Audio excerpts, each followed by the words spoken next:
Obviously, a number of you will be familiar with Horizonte, but for those of you that aren't, we are focused in Brazil, and we've been operating in Brazil for around 8 years.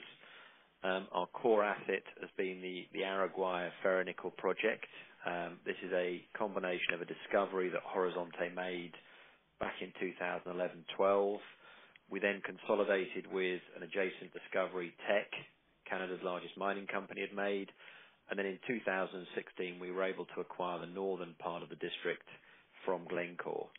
Glencore had spent around $70 million on the asset. It was going to be a standalone ferronickel operation, and we were able to consolidate that right at the bottom of the nickel market. So today, we own 100% of the Araguaia nickel project. It is at an advanced stage of feasibility. And the aim is that we will deliver a full definitive feasibility study in Q3 this year, or end of Q2 into Q3, and we will be permitted towards the end of the year, ready for construction in 2019.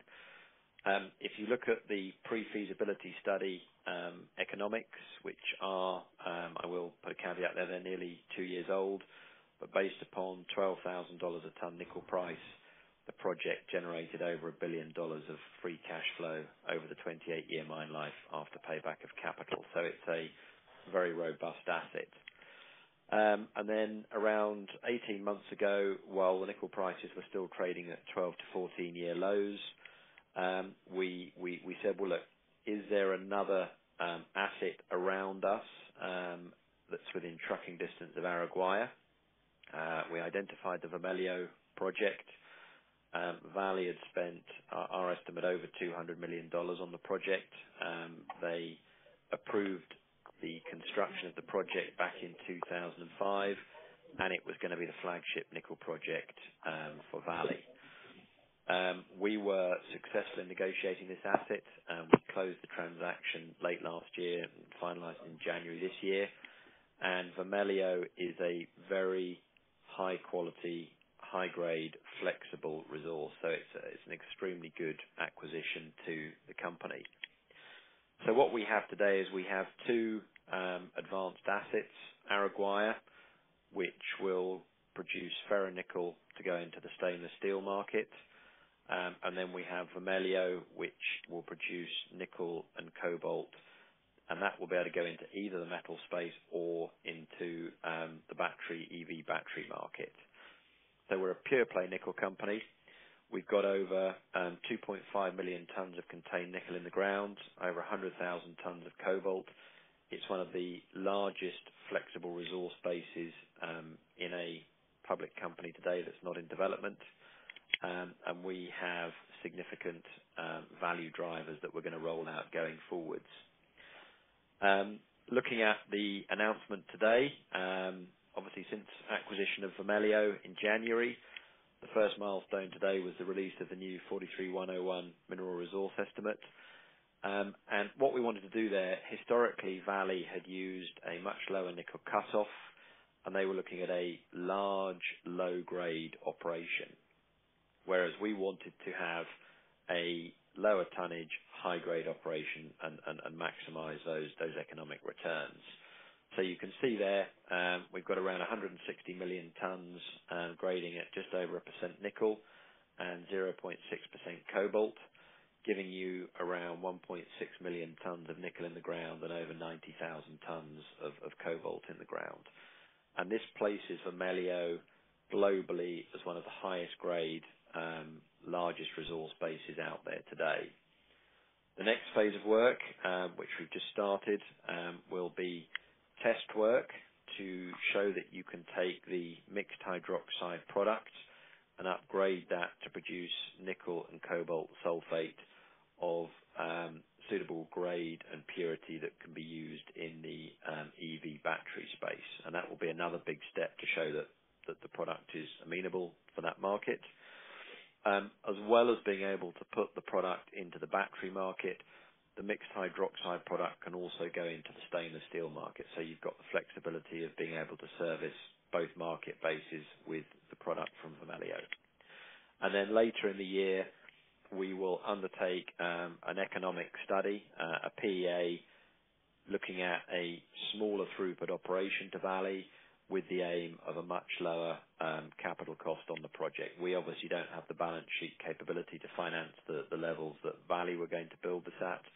So we see something around 20,000 tons a year of annual nickel production and around 1,000 tons of cobalt as being the sort of size of footprint that we're going to look to take forwards. And in addition to that, we will be advancing the permitting with the objective of taking the study through to pre-feasibility and feasibility in 2019. So it's going to move forwards fairly quickly. Then if we look at Araguaia, which has really been the focus for the last 18 months, we are working through the feasibility study. As we announced in Q1, we're looking at optimizing the plant layout and ensuring that we really are delivering a study that is to the highest standard that we can, ensuring that we're minimizing our capital cost, looking at the equipment specifications, the equipment sizing, and also looking at our OpEx costs. We are seeing an increase in OpEx costs, things like coal, oil. So it's really about ensuring that the product and the project sits at the lower end of the cost curve and gives us the maximum economic return. So everything is on track for that study. In parallel with that, we are advancing the permitting, and we announced a month ago that we got our water permit for full-scale commercial operation, and we're working towards the award of the construction license. And there are numerous pieces that go into that package. There's also permitting on the power line, and really aiming to have the project fully permitted for the end of the year so we can take that forwards into construction next year. And the aim is that Araguaia will be producing first metal in Q1 2021. Another part of the work that's going on is looking at building up the construction financing package. Obviously, the main go gate on that is delivery of the feasibility study. That's what all of the potential debt providers and equity investors want to see. But we're getting very positive indications in the market, not only on the offtake. There's a lot of demand for, as well as the battery grade materials, there's also big demand in the market for ferronickel for the stainless market. So there's interest from the off-takers. We've had interest from private equity groups, and we're also getting interest from some of the actual stainless producers. But we're at early stage on that, and the aim is that once we have the feasibility towards near final form, then we will advance those negotiations and start building up the construction financing package. In terms of the company today, market cap is around 63-64 million sterling. We're well funded. We've got around 9.5 million sterling in the bank, and that funds us all the way through the milestones we've just discussed and into next year. You've got some good shareholders on the register, still led by Teck out of Canada. Glencore's got around 5%, and then you've got a number of London institutions led by JP Morgan as well as groups in North America. So I think in terms of what we see with Horizonte today, there's a lot of value to be built out of these assets. If we look at Araguaia, that is really underpinning that market cap of the company today.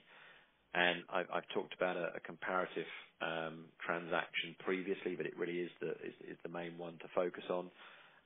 Canadian company Canico Resources was developing the Onça Puma project, which is 120 kilometers northwest of us in Brazil. It's almost identical to Araguaia, same sort of grade profile, same size, using the same rotary kiln electric furnace process route, and at completed feasibility, that project was acquired by Valley for $850 million. It's now a producing mine with Valley, and it's producing ferronickel. So if we use Araguaia as a single standalone metric, based around the 65 million or 64 million market cap today, there are many multiples that we should be able to generate from Araguaia on its own. And then we bring Vermelho into the company, and again, I think we're not getting full value or anywhere near full value for that asset today.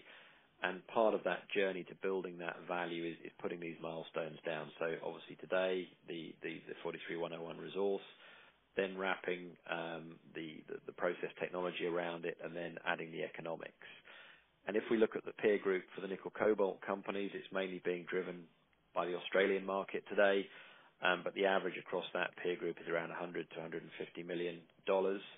So we should be able to create over the next 12 to 18 months that sort of value from Vermelho. So both projects have the potential to add very significant multiples to the current share price.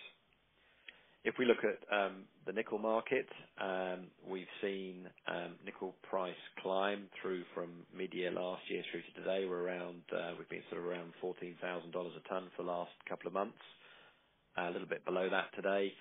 And there's some key takeaways on the nickel market. We're seeing underlying robust demand from the stainless steel market. That's growing at around 3 to 4% year on year. We're seeing the metal inventories on the LME and the SHFE. They were drawn down last year, and we're going to see them drawn down further this year.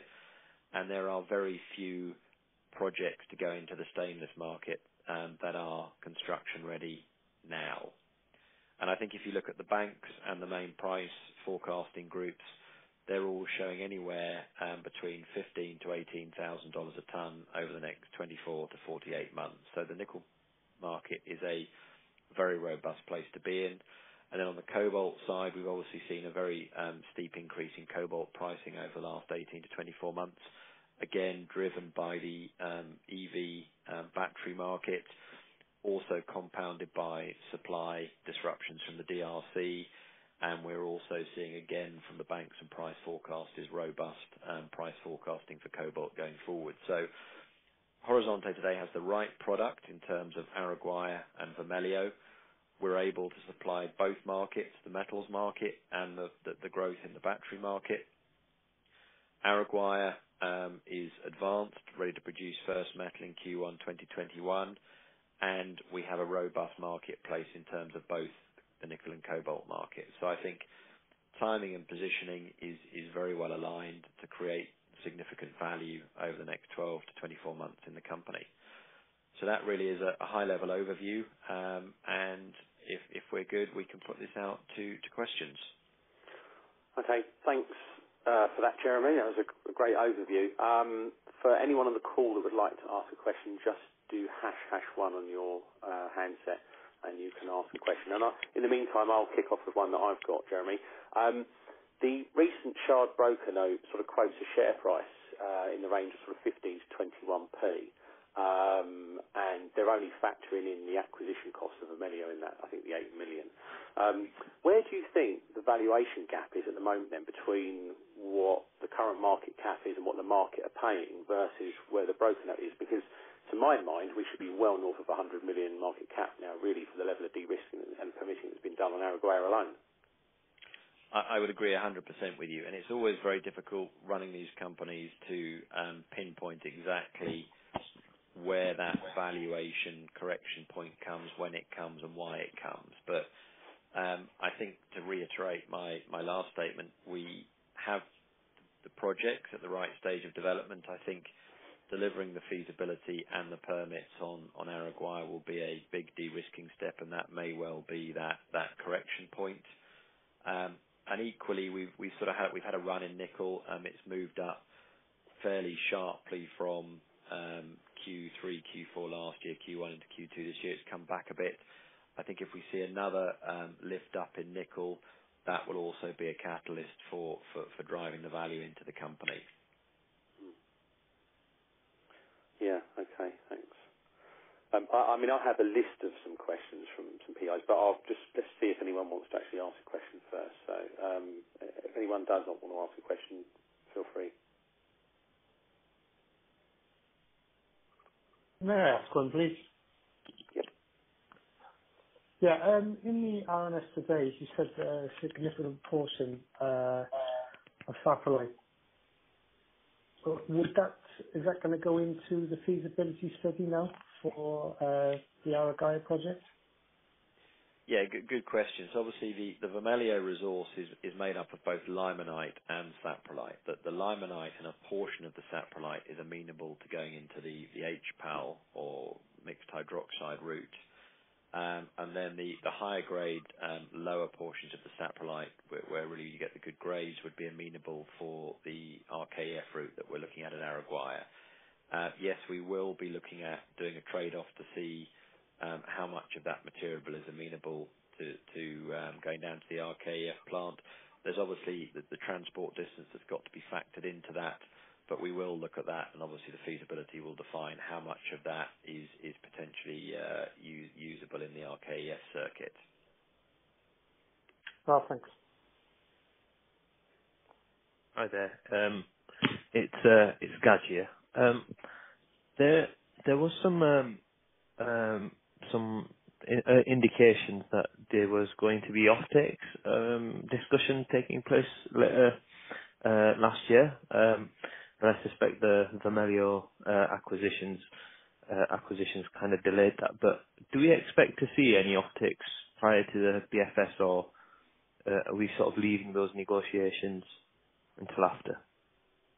Good question. I think let's sort of look at this in two ways. I mean, there's actually big interest in Vermelho at the moment on the offtake route. And you will have seen recently, I mean, North American Nickel, which is an early stage explorer listed in Canada, has just signed an offtake without having an advanced asset. There are a lot of deals being done for nickel and cobalt offtake in the battery space, and that's obviously one of the things we're looking at on Vermelho.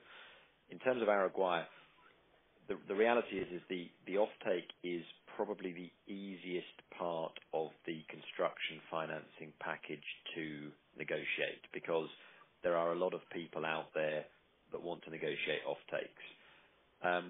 We do not want to negotiate the offtake too early in the process, because that is one of the tools that you need to maintain right the way down the end through the processing. Now, obviously, any of the debt providers are going to want to see that you have an offtake in place to ensure that there is the market there at the end of it. So there are conversations going on at the moment. I suspect you won't see an offtake announced before the feasibility, and I think that will be part of the construction financing package, and it will probably be announced as part of the package, but don't preempt me on that. It may come out before, it may come out as part of the package, but it is unlikely to come out before the feasibility. The further down the line you leave the offtake negotiation, typically the better terms you're able to negotiate, because you de-risk the project further. On the Araguaia feasibility study, what do we think are the remaining major critical parts of the feasibility study to de-risk, if any? Yeah, I think good question. It's really probably twofold. One is drilling down into the OPEX costs. So we've had a first work through those, and we're working through those now to really optimize those numbers, and the same on the capex. So it's looking at overall plant layout, optimizing the plant layout. The current layout and design is over a fairly significant area, so we're looking about close coupling items of equipment and really trimming that overall plant footprint down to the smallest area, which then has a link on to obviously capex reductions, etc. So I think they're the two key areas, really getting the capital cost at the right level and the operating cost at the right level. We're very comfortable on the resource base. We're comfortable on the mine schedule. The regional infrastructure we're comfortable on. The permitting is moving. So they're probably the two main areas that are receiving the current attention. Okay, yeah, that's fair enough. On a related point to that, someone did ask actually, would the feasibility study need to be published prior to the issuance of the construction license? And I think I know the answer to that, but perhaps you can just answer that one. Yeah, no, the feasibility study will likely be released before the award of the construction license, and they're actually separate work streams. So The 43101 feasibility study is obviously not directly linked to the award of the construction license. Right. Okay. Okay. Jeremy, a slightly more difficult question, I think. But in terms of timelines, the feasibility study, I believe, is H2. Is that correct? Yeah, I think we're saying sort of late H2, early H3 there. Okay. That's for Vermelho, right? That's for Araguaia. Oh, right.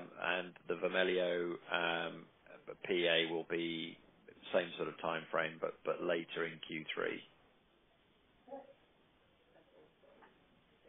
Yeah, Jeremy, I think it's important to get the feasibility study right, isn't it, rather than meet a deadline, and that's the important thing. But at the same time, I think we're moving it along as quickly as we can. With regards to the limonite, are you looking at a process route which is as low tech as possible, so that you're looking at low capital expenditure and the quickest route to development? Correct. I mean, we've got a limonite resource at Araguaia, and we've got the significant limonite resource with some saprolite that we announced today. We'll be looking at a couple of process routes, which are the lower end of the capital cost hurdle, and also we want to be avoiding significant technical hurdles on that. But you still have to. The main commercial method for extracting nickel and cobalt from nickel limonites today is PAL or HPAL.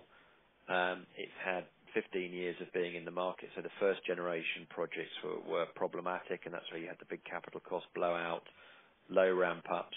But we are now seeing a next generation of these projects come through where they've had that generation of learning, the technology's moved on, and they are building them, and they're ramping them up for a lot lower cost. So I think you've got to look at all arenas on this, because the reality is, if the world wants nickel and cobalt in the quantities that they're predicting, the main source that comes from is nickel laterites, and the main way of extracting that commercially today is from PAL or HPAL. So it's not going to disappear.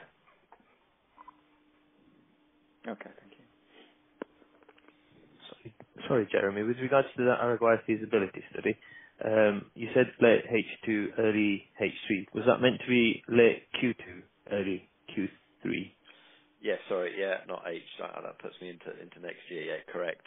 Yeah, so late Q2, early Q3. Good spot there. Thank you. Just wanted to double check. Yeah, which is pretty much in line with the guidance we've had from the RNSs so far. Because I must admit, I just started thinking, then hang on, H2. Yeah. H3. That's right. The brain slipped off then. Good. Thank you. Still on track. Okay. Anyone else got any more questions? I have a question, if I may. Hello? Yep, go ahead.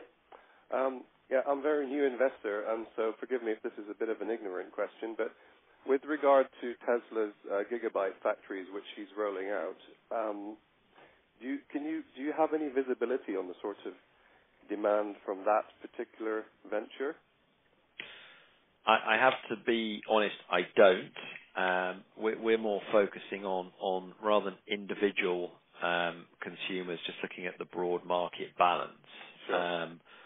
So I can't actually give you any colour on what the cobalt intake will be into that factory. And obviously there was news out last week that they're moving, or Tesla is moving across to higher nickel usage and lower cobalt usage. And I think you'll see that across a number of manufacturers. As cobalt prices continue to increase, there will be a substitution effect. So the good thing that we have is, whether it's nickel or cobalt, you need either of those. Yes. Yeah. That's kind of what I had in mind, but I was just wondering what the kind of, whether there's an idea of the numbers involved. But that's fine. Thanks anyway.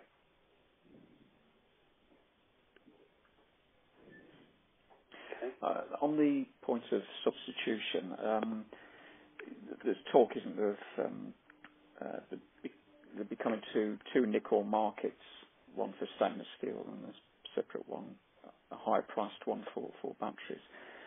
But aren't you like to see substitution where nickel goes towards the battery and away from stainless steel, and therefore keeps it one price for nickel? It's an interesting one. So we've already seen nickel units that were going into the stainless steel space being taken out and put into the battery space. I think what you have to look at, total nickel production this year will be around 2.2 million tons globally, and only around 2 to 2.5, maybe 3% of that goes into the battery space today. So the nickel price today is very much driven on stainless, and it will be for the next 5 years, and probably beyond that you'll start to see obviously that battery percentage increase, and clearly we know that EVs are coming, it's just how quickly they penetrate. So I think what we haven't seen is the focus across all of the markets has been everybody looking for nickel cobalt projects that can go into the battery space.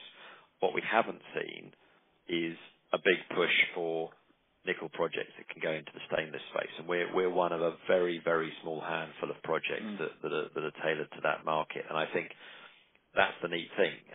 Suddenly you're getting the stainless steel producers looking out and going, well, if we're going to lose nickel units to the battery space, we need to be securing nickel units for stainless. So I think having the ability to supply both sides of the arena is really the key here. And the battery market, yes, it's going to grow, but it's still going to be a number of years out before it really is biting into that market share in a big way. That's interesting. So stainless steel producers are trying to think, are they thinking strategically to the future and thinking, where's our supply going to come from if it gets diverted to batteries? I think they absolutely are. Yeah, I mean, because that market's still growing at 3 to 5% a year, and on 2.2 million tons, that's a lot of new nickel needs to come online to maintain that market. That sounds good, doesn't it? Extend, you can use the finance from ferronickel to look at to finance the other, exactly. You've just got later. flexibility. Yeah. Timing looks even better.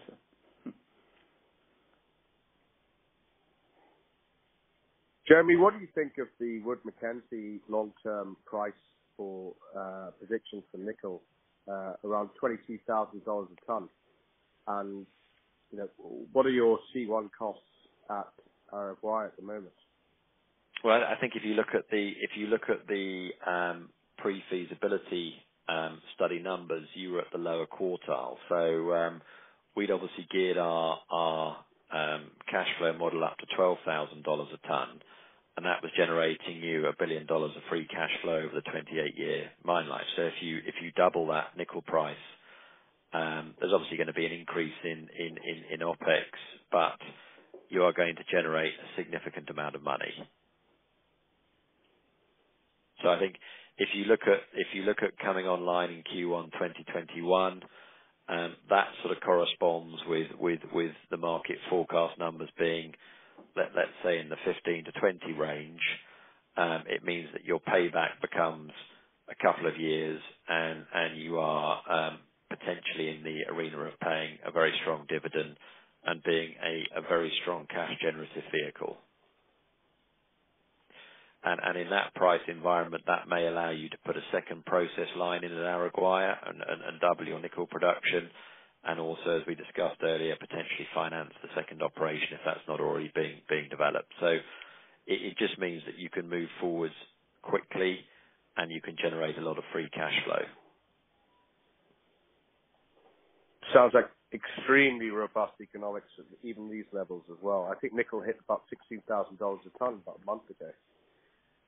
Yeah, I think over the noise around sanctions on potentially Norilsk, it ran up and then came back, and I think the levels that we're at now are probably the sort of levels where we will see sustained during the year. We may move up later in the year, but it's still a very good place to be from where it was 18 months ago.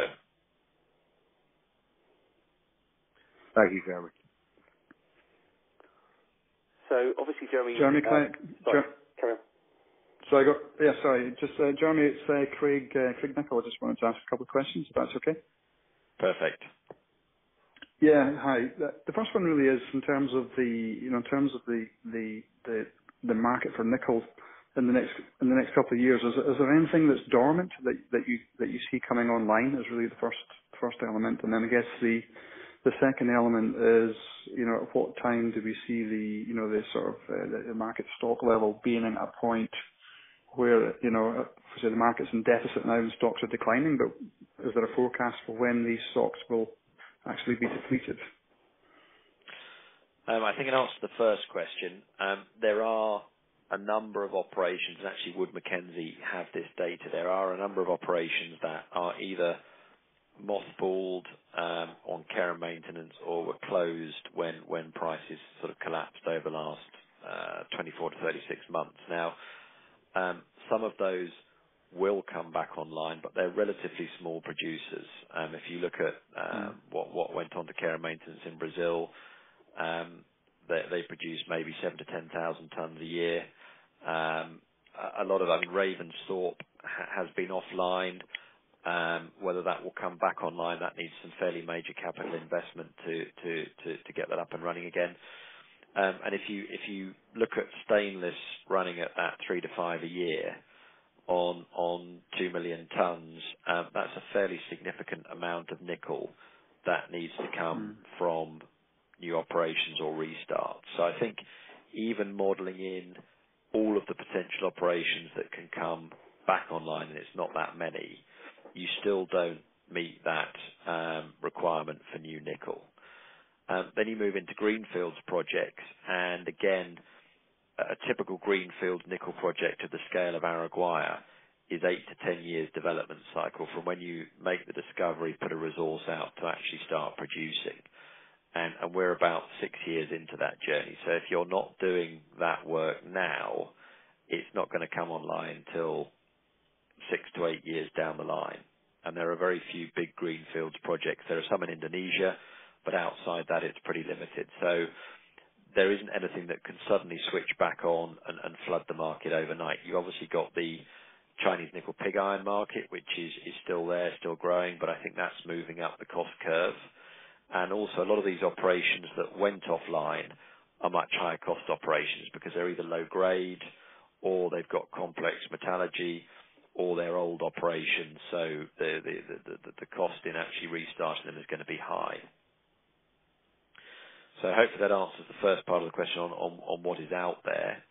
And then the second question on when do we see that metal inventory drawn right down, I would have to actually look back at the Wood Mac data. I think we're going to see similar sort of drawdown levels, another 100,000 tons this year. And then I think you get a balance going forwards, and it sits at the sort of 250,000, 300,000 ton level. But you also have to remember that a lot of that metal that is sitting on LME and Sheffield is not just metal that you can put straight into the market. It's tied up in financing, it's hedged, etc. So it's not just a stockpile of metal that can suddenly unwind into the market. Okay, thank you. Jeremy, are you aware of any broker targets or the UMIS broker target? Yes. So I think we've got a shard price target out there of I think 12 to 15p range. FinCap had a historic target of 8p pre the acquisition of Vermelho, and Numis will be initiating coverage on release of the feasibility study. So put it this way, they're all multiple on where we sit today. Yeah, the shard note's actually 15 to 21p target. Well, there you go. Many multiples on where we sit today, and that's still really driven off Araguaia. Yeah. Jeremy, would you have any? In terms of, we've touched on this sort of the market value and the challenges that are there, but from what I can see from looking on my little iPad and my desktop and stuff around the trading on the market is that the company's market value has been impeded by what appears to be a substantial seller over quite a period, maybe 3-4 months since, and that appears to me as a private investor to be one of the biggest handbrakes that's been applied to the market value rather than the market not realizing the value. It's just the constant drip of shares to the market. Is there anything you can say on that? Yeah, I think we definitely had a seller around 2 months ago, and we placed a significant portion of that position. Obviously, from our major shareholders, we see those groups regularly, and they are all in this for the midterm. It's very difficult at any point in time. There are other blocks of stock, whether it's in North America or in London, that you can't account for at all points in time. So, as far as I'm aware, we don't have a major seller in the market today. That obviously changes on a fund's position or a view. And you also have to remember that some of these funds have come in at a much lower price point, and it is a fund manager's business to obviously make money. So it's a frustrating one. I mean, we saw the price move up this morning. Then there was some selling. We were discussing this actually earlier ahead of the call. It feels at the moment like it's more market driven and might not necessarily be a large seller sitting behind in the background. Okay. Jeremy, we are monitoring it, and as soon as we know it, it is difficult to track where a position's coming from. But as soon as we know, and we believe we've identified one, we are stepping in to see if we can stabilise that position. Yeah. Okay. Thank you. Jeremy, it's quite clear to me at the moment that it's more retail just passing the stock between themselves. But if you could touch upon the institutional shareholder register, that would be probably quite informative for everybody. Yeah, if you look on our website, we've got a number of good institutional shareholders and industry. Tech as the main group there with around 14%. They are not obviously selling into the market. They've been a long-term holder and will continue to do so. Glencore likewise. JP Morgan came on board around 18 months ago, have been very supportive. They're long-term shareholders. We've got Canaccord, who also is a longer-term shareholder. And then a number of other groups. City Financial, again, has been a shareholder for over 5 or 6 years. Most of the groups on that register have been mid to long-term shareholders, and we've got some other institutional names in North America. So for a company of this size, that is a good institutional register to have. And we're seeing now, I was in China and Hong Kong 10 days a week ago, and we saw another raft of groups there. It's now starting to move into the size arena as we move towards 100 million, that other institutions can look at this. There's interest in the private equity arena, but equally we have got, say, 27-30% of more liquid stock, and you need that, and that's what's effectively moving the price at the moment. So I think really it's about maintaining that institutional relationship, bringing new institutions on at the right point to support the construction financing, but equally supporting the retail market and the private individual market, and making sure that we look after that marketplace as well.